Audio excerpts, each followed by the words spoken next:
Portbojora dan थांनाय PDCL welcome Portbojora long live जोंनि Portbojaraयाव उसुथुनि होफैनाय माखासे सुबुंफोरा साबधान बिथांमोना जोंनि जायगायाव फैनानै बायदिसिना उसुथुनि होनायनिफ्राय हुसियार Portbojora long live PDCL welcome PDCL welcome गासै Portbojaraनि बासिया जे पावार प्रजेक्टआ जानांगौ पावार प्रजेक्टआ हरदों नालाय जों बेखौ लानांगौ राजनीति हान्जानि बायजोनि जेनेखि राजखान्थि हान्जा बायजोनि जे दैदेनगिरि बिथांमोनहा बे Portbojora बासियाव हाबनो नाङा गिबियावनो रादाब बिजोंनि गासै बिबानगिरि बिथांमोनखौ धन्यबाद जासिबाय बाय गोबां रादाब बिजोंनि माबाफोर दङ मा होनो निउसफोर दङ दिनैहाय बाहाय काजिगामि बे काजिगामियाव जों जुथुमदों Portbojaraनि गासै रायजो राजाया जुथुमनायनि खारना बेनो जे माने Portbojaraनि जे फाग्लिजरायाव जे थार्मेल पावार प्रजेक्टखौ लानानै जे दावराव दावसि जाबाय थादों बाहाय बेनि फाग्लिजरानि जे रायजो राजा बिथांमोनहा खुद्रिदों सोमावसारदों आरो बे सोमावसारनायाव माखासे बाहेरानिफ्राय राजखान्थिनि हान्जाफ्रा बाहाय एकदम माने थुनजलायफैदों उसुथुनि होफैदों जों बेखौ दुखु मोननाय फोरमायो जे बिथांमोनहा दिनैहाय मोजां राहानि थाखाय मोजां उद्देश्यनि थाखाय बिसोर थुनजलाय फैयाखै नंगौ जोंनि फाग्लिजरा बासिया बासबारिनि फाग्लिजरानि जे रायजो राजा आइ आफा बिथांमोनहा खुद्रिदों जे संखिनायबो फैदों बिथांमोनहा नाथाय संखिनांगौ खोथा गैया आरो बायजोनिफ्राय जे दल संगठन राजनीति हान्जानि बिबानगिरि बिथांमोनहा फैनो नाङा जों Portbojara बासिया बेखौ नायगोन मानोना जों मिन्थिगौ बे Portbojaraनि जे हाब्रु जों थानाय लामा दालां गैयै दै जों बाहाय बिसिबां हाग्रा सिङाव थांनानै थाबोदों नाथाय बैफोर समावथ' बिसोरो मोजांनि थाखाय मालाबाबो फैयाखै नाथाय दिनैहाय मोनसे थार्मेल पावार प्रजेक्ट जानो फैगासिनो दङ आरो बेखौ माने होबथानायाव गिलु बालु बिसोरो माबा फैदों उसुथुनि फैदों थुनजलाय फैदों दा थुनजलायनायनिफ्राय मा जादों गाज्रिनिफ्राय गाज्रिसिन थासारि सफैदों जोंनि गेजेराव गावजों गाव एना एनि जाफैदों आरो बारानिफ्राय बारा जालांनो नागिरदों दा बेखायनो जों बाहाय दिनै जुथुमदों काजिगावआव हठात करि हरखाबै जों मोनसे मेल खुंदों गासै Portbojaraनि बासिया जे पावार प्रजेक्टआ जानांगौ पावार प्रजेक्टआ हरदों नालाय जों बेखौ लानांगौ आरो जों बेखौ जुदि हरनायखौ लानो रोङाबा बहाय बिना मोनगोन जों बिनानैनो फैबाय आन्दलन खालामनानै फैबाय नाथाय दिनै जों आन्दलननि गेजेरजों बुंदों जे जोंनो इन्डास्ट्रि नांगौ जोंनो एमप्लय खालामनांगौ जों बुंबाय थादों नाथाय दिनै इन्डास्ट्रि हरनायावबो जोंनि जे माने मानसिफ्रा एसे बुजिनायाव बिसिनि थुनजलायनायाव जोङो गोनो गोथो फैदों जायनि थाखाय जों दिनै बाहाय जुथुमनायनि गेजेरजों बेखौनो बुंनो नागिरो कुनु राजनीति हान्जानि बायजोनि जेनेखि राजखान्थि हान्जा बायजोनि जे दैदेनगिरि बिथांमोनहा बे Portbojara बासियाव हाबनो नाङा जोंनि जेंनाखौ जों सुस्रांगोन जोंनि न'आव मा जांसि गोग्लैदों जोंनि न'आव मा मैला फैदों बेखौ जोङो सुस्रांनो राहा लामा लागोन जों बुंदों जोङो बुंदों दाखालिनिफ्रायनो बुंदों जे जुथुमदों बासबारियाव खेबनै जुथुमबाय सारा Portbojaraनि गावबुराफ्रा बाहाय जुथुमनानै डिसिसन लादों जे थार्मेल पावार प्रजेक्टआ जानांगौ बेनि जानायनि गेजेरजों बेसेबां लाब दिनै बङाइगाव नाय BRPL दं दिनै सालाकाथियाव दं NTPC बेजों माबा खहा जादों नामा बेजों जोंनि जेनेखि थांनानै थानायनि जे लिभिं स्टेन्डार्ड बे बारायगोनसो आरो बे हाखौ जोंनि होननानै बुंदों हायाथ' सरखारनिसो हाया सरकारा गोसो मथे बेखौ खालामगोन दिनैहाय जुदि बेखौ ओरैनो दोनोबा बेहाय हाबसननायाथ' जागासिनो दंखायो जोंनि हाबसननायखौ मानो बादा होया ओमफ्रायलाय बिसोरलाय सारिगिदिं हाबसनजोब्बाय दिनै Portbojara बासिया दिनै जुथुमनायनि गेजेरजों बेखौनो बुङो दे रावबो राजखान्थि हान्जाया बाहेरानिफ्राय बाहाय फैनानै उसुथुनि खालामनाङा जोंनि समस्याखौ जों सुस्रांनायनि राहा लामाखौ खालामगोन जों बाहाय जुथुमनायनि गेजेरजों जों सोरखौ लोगो हमनांगौ सोरजों रायलायनांगौ जोङो बे रायजो राजानि अभाब अभिजोगआ मा जों बेखौ सानलायना हरलायनानै बेखौ जोङो थि खालामनो होननानै दिनै जुथुमदों दा बेनि गेजेरजोंनो जोङो जे बयनिसिमबो मोनसे रादाब फोसावो जोंनो बे थार्मेल पावार प्रजेक्टखौ जोंनो नांगौ जोंनि Portbojaraनि गेजेरावनो जानांगौ फाग्लिजरायावनो जानांगौ अथवा जोंनि Portbojaraनि गेजेरावनो जानांगौ आरो जायोबानो जोंनि लाब गोजोन्थों गिबियावनो रादाबगिरि फंबायमोननि सिमांनि अननाय आरो मोजां मोननायखौ जासिहरनाय जाबाय। दिनैनि बे जुथुमनाया जे पर्बतजरानि गेजेराव मोनसे थार्मेल पावार प्रजेक्ट जानो थांगासिनो दं। बेखौ नाथाय जोंनि पर्बतजरानि बासिफ्रा नाङा होननानै बुंनो सानदों। नाथाय दानि जुगाव पावारनि जे इन्डास्ट्रिनि जे गोनांथि दं बेखौ जोंनि रायजो राजाफ्रा मोनथिनांगौ। जोंनि गथ' गथायखौ सुजुग सुबिदा होनो थाखाय बेफोरबायदि इन्डास्ट्रि नङाब्ला जोङो थांनानै थानायाव गोबां गोरोन्थि जागोन आरो बेफोरबायदि इन्डास्ट्रि जायोब्ला जोंनि ओनसोलफ्रा डेभेलप जागोन। जोंनि गथ' गथायफ्रा गोजान जायगायाव थांनाय नङा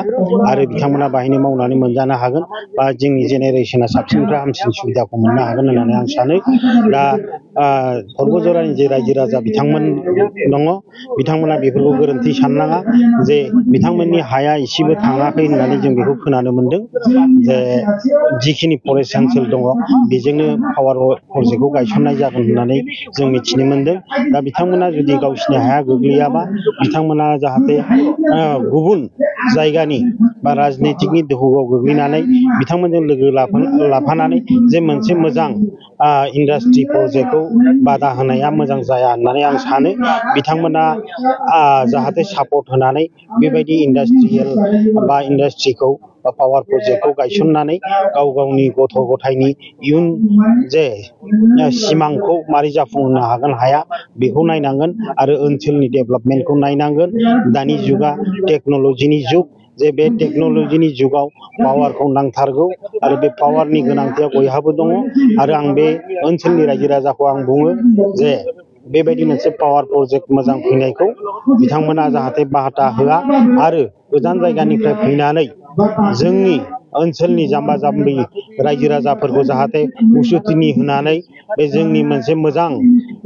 सुबिदाखौ जाहाथे बनसुथि खालामा होननानै आङो बिथांमोनखौ बुंहरनो सानो। बिथांमोना जाहाथे जोंनि जाम्बा जाम्बि मानसिफोरखौ खैसाराव खोख्लैया आं बेखिनिखौ खावलायो। आरो जिखिनि पावार प्रजेक्ट फैदों बेखौ थाबैनो थाब आजावनानै मोजाङै मोजां बेनि जाफुंनायखौ आं हास्थायो। बेखिनि बुंनानै आंनि बिबुंथिखौ एसेयावनो खुलुमबाय नोंथांमोननि चेनेलनिसिम। दिनै बेवहाय काजोलगाव गेलेग्रा फोथाराव रायजो राजाफोर आरो सानसुमै बिथांमोन ज' जाफैदों। बेवहाय रावनिबो दैदेननायाव हाबाफारिया जायाखै। बयबो माने गावनो गाव सानखांनानै जे जोंनाव पर्बतजराव मोनसे थार्मेल पावार प्रजेक्ट बेखौ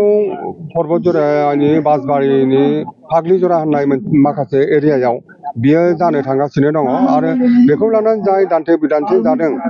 गतिके बे दान्थे बिदान्थे जानायखौ असिला लानानै पर्बतजरानि माखासे सानसुमै जेसेबां माने सानसुमै दं, सोरबा कलेजनि प्रिन्सिपाल दं, सोरबा गाहाय फोरोंगिरि दं आरो रायजो राजा नुजाफैनानै बिनि सायाव माने माखासे सावरायनाय बिबुंथि लाखिफैदों। आरो बे थार्मेल पावार प्रजेक्टआ फाग्लिजरा बासबारिनि फाग्लिजरायाव जानो गोनां बे थार्मेल पावार प्रजेक्टआ फाग्लिजरा गामिनि रावनिबो हा सम्पति जिबन खहा जायाजासे गासिबो रैखा जानानै बे पावार प्रजेक्टआ जाथों होननानै जोंनि सानसुमै बिथांमोनहा बिबुंथि लाखिदों। मानोना पर्बतजराया दिनैसिम गोग्लैसोनाय खोमसि खोमलावैनो दङ। बेवहाय डेभेलपमेन्टनि सोरां दाबो जायाखै। बेनिखायनो बे थार्मेल पावार प्रजेक्टखौ माने बेबो मोनसे डेभेलपमेन्टनि गिदिर अंश हिसाबै जोंनि पर्बतजरानि सानसुमै बिथांमोना फोरमायलायदों, बिबुंथियाव बुंलायदों बियो जानो नांगौ। आरो बेखौबो बुंदों जे अगत्या बेयाव मानिबा थाखाय जुदि जायाब्ला पर्बतजरानिनो गुबुन माबा मोनसे जायगायाव जाथारनांगौ, नाथाय पर्बतजरानो जाथारनांगौ। बे बाथ्राखौ दिनै सानसुमै बिथांमोना बुंलायलायदों। बेनि थाखाय बयबो गेबें गोसोजों मोनसे पजिटिभलि साननाय हनायजों जोंनि सानसुमै बिथांमोनहा रायजो राजानि मददजों बेवहाय जों मोनसे मोजां सिद्धान्त फैलानांगौ बेखौ मोनफ्रोमबो बिथिंनि रायजो राजाफोरखौ आं खावलायदों। आरो बे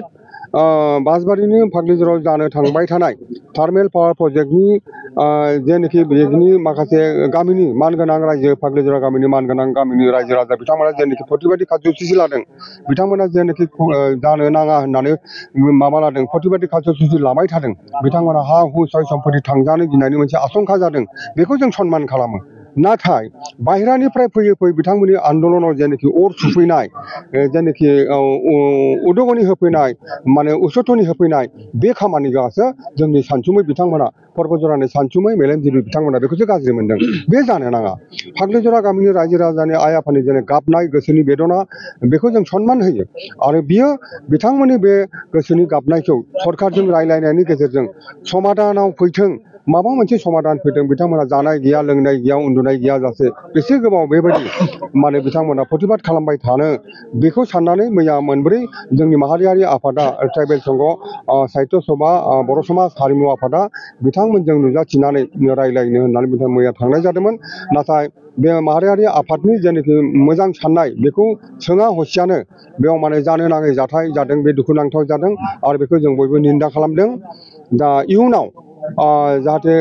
बे ओनसोलनि रायजो राजा गामिनि रायजो राजा मोनफ्रोमबो समाजनि मोजां सिन्था खालामनानै आरो बिथांमोननि जेनाखि आन्दलन बे आन्दलनखौ मोजां साननाय हनायनि गेजेरजों बाहेरानि खुनु भाइरासखौ जायगा होआलासिनो बिथांमोननि गोसोनि गाबनायजोंनो